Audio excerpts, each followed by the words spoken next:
Welcome to Cyberskillfarm, empowering IT professionals. I'm here with Charles Asuejo, Senior Manager for ITC Operations, and Grace as well. Hi everybody. Hello, Hi. Ray. Grace, hi. Hello.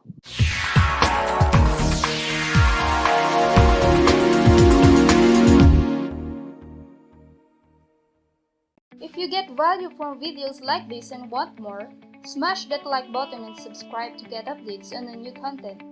If there's specific topic or skill in IT you want to learn, comment below and we'll check it out. So, Charles, how did you start your career going into IT? So it wasn't really IT. I graduated mechanical engineer and passed the board exam last 2004. But when I passed the board exam, Lexmark contacted me for the interest or they're inviting me to have a job interview in Lexmark. Yeah. So as I have said, I graduated a mechanical engineer. Lexmark invited me for an interview last 2004, and then I traveled to Cebu for an interview, and then I waited for several months, but eventually I was hired. Um, During that time, our interviewers came from Lexington because we are one of the first batches here in Cebu in Lexmark Research and Development Corporation. So all of the four interviewers came from Lexington, Kentucky. And then after several months, I was informed that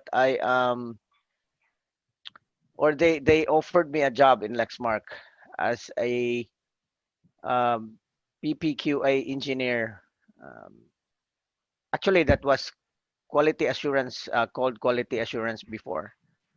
And so it was in the middle of the semester where I was also teaching in our university um, as mathematics teacher. I was teaching that time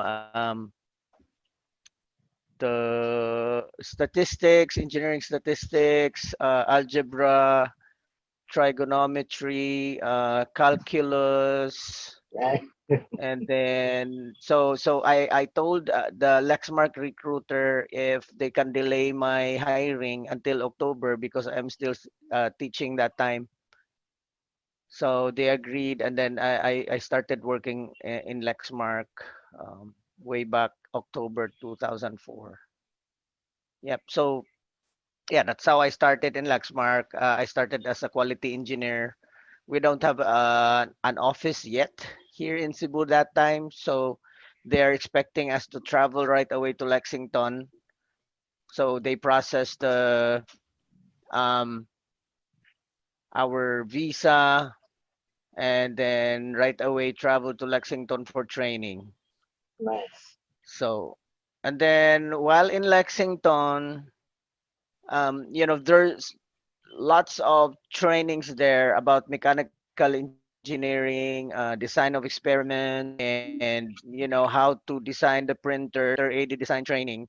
Um, and then while in the course of doing the computer aided design training, the trainer saw me as a good potential for being a CAD expert here in Cebu. And the role was to be a CAD administrator and CAD trainer for Cebu engineers because they're also looking for people or someone that can train the hires and support the current mechanical engineering community here in Cebu that are designing printers.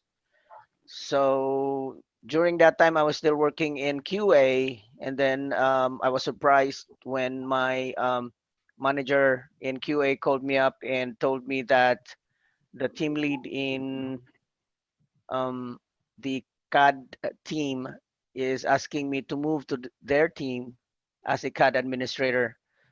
because they really liked me, and um, they saw my potential to be really good in, I was also a teacher that time, previously. So they saw me as a good educator as well. And I'm I'm I think as quick learner as I can on the computer aided design. And I passed the certification also.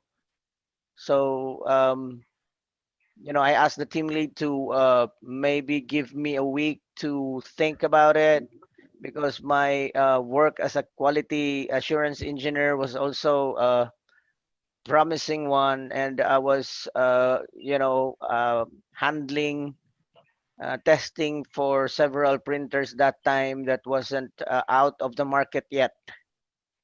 And then after a week, the team lead for CAD went back again to our office and asked me if I already have decided. So, um, yeah, that time because they really have convinced me that there's no one here in Cebu that can do that except me. So, yeah, I accepted the offer. I moved to that team, and eventually that team was merged to IT. That's why I became IT.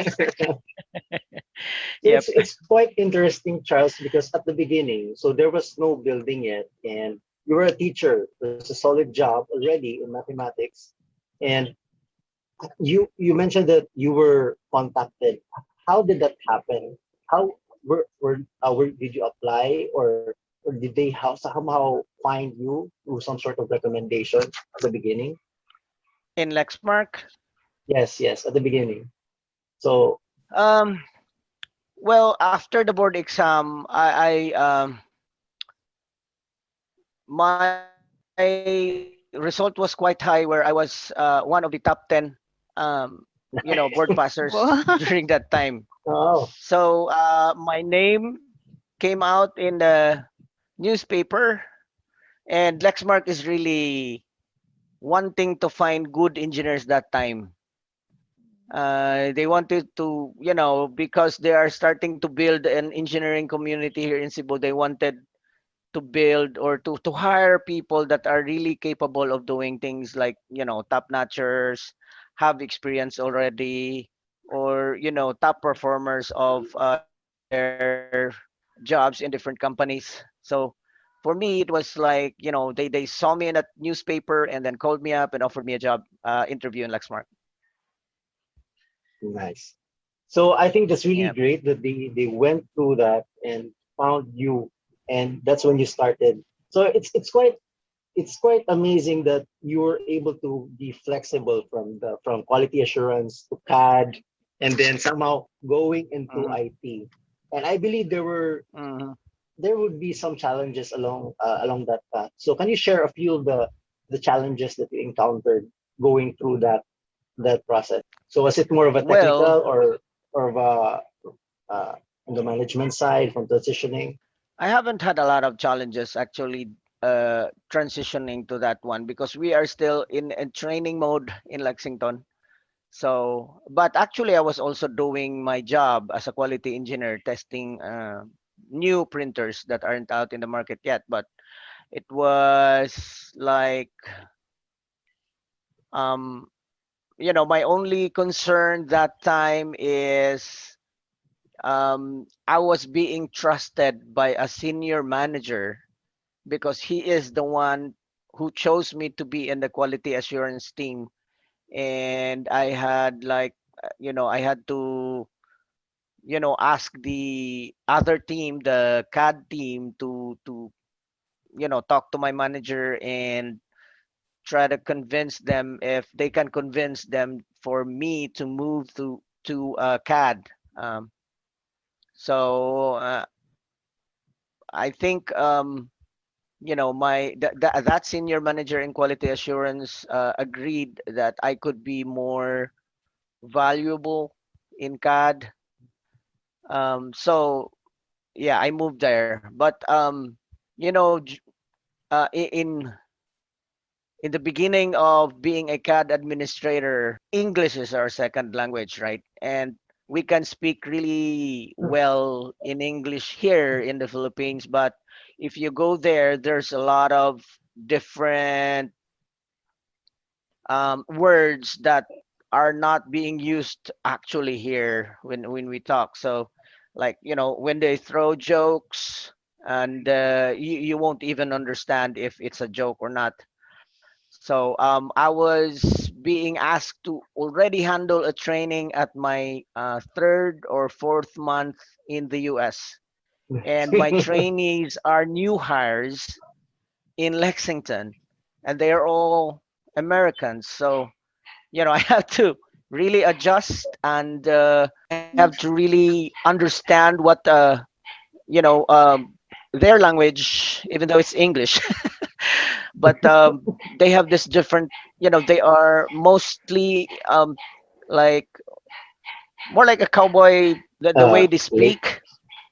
Yeah. It's not like in New York, or there are places in the US where they talk slow as well. And in Lexington, a lot of people talk fast, and they have this different types of words that you don't understand when you hear them first. But I was able to adjust, and I was able to understand the questions that they throw at me during the training, and I was able to support them also after that. So I think, yeah, really learning the things in the company, especially the headquarters, that they speak differently than what we expect in the movies, is one thing. It's really difficult, but when you adjust to it, and acclimated to their language, and then you would be able to understand fully what they're really trying to convey, the Yeah. message that So they would like to convey. yeah, I kind of understand that one, there was really to some extent a cultural barrier, a language barrier, so we don't necessarily understand immediately the context of their words, if it's a joke or not. So Yep, being yep. part of an international company is has its challenges indeed. So Charles, you have a very colorful career from mechanical engineering to teaching to CAD, quality assurance to CAD, and to project management. And now you're a senior manager for ITC operations. So from transitioning from more of a technical role to more of a managerial role. So how was that experience? So during that time when I was still in CAD, I taught CAD for several years really, and I was enjoying it because I was supporting the whole mechanical engineering community here in Cebu, and I was like training them to really be effective in their designs. But when I was moved, I was really a top performer for CAD because I was the only one. I think I hired several team members also, and I was still being the top performer of that one. And then they wanted to find people to do solutioning in IT. So I was moved to IT solutions, and then we were handling a lot of jobs or tasks and projects. And then um, I think they saw my management potential that time, even though I am not ready. So I was really not. I am not ambitioning in a management role during that time. It's not in my career plans to really be in management. So I was happy in my role in IT solutions. But then my manager asked me if I could manage the IT solutions team. So it took them a while to convince me to take the job. So but then after I think a week, I accepted the role role as a manager. After I think it was 2 or 3 years when we reshuffled the roles in IT, and I took the management role in IT operations way back, I think 2016 or 2017. So, operations is a different thing because it's more like a frontliner in IT, where all of the incidents and requests flow into that team, compared to the previous IT solutions team that I have, where we just handle projects and deliver those projects. So if I can get the gist of that, it was more of from the technical side, more of becoming a specialist in CAD until to the point that upper management trusted you to the point that they really wanted you to hold a management position. And yeah, it's really that's really something. And now you become the ITC operations senior manager. So from that perspective, from the top perspective, do you see yourself recommending people going towards a generalist role or going towards a specialist role for their career? Well, it depends. I may suggest people to really be agile on their career because things change regularly and fast. Yes. So we may be an expert in a technology today, but since technology evolves very very quick these days, and you don't have to stay on in that technology um, for a long time. You need to learn to be um, you Resilient. need to learn to accept that a lot of things change, um, and if you won't learn those things, you get stuck in that certain knowledge, and you won't be able to accept um, additional challenges or additional opportunities in the future. So that's why in our team, Ray, I really encourage each of our team members to really learn the new things, leverage on the free trainings, leverage on the trainings that we have, and really improve themselves. And I can see opportunities in the future that are coming. So if we don't grab that, if we don't equip ourselves with the knowledge that are needed today, it might be too late tomorrow.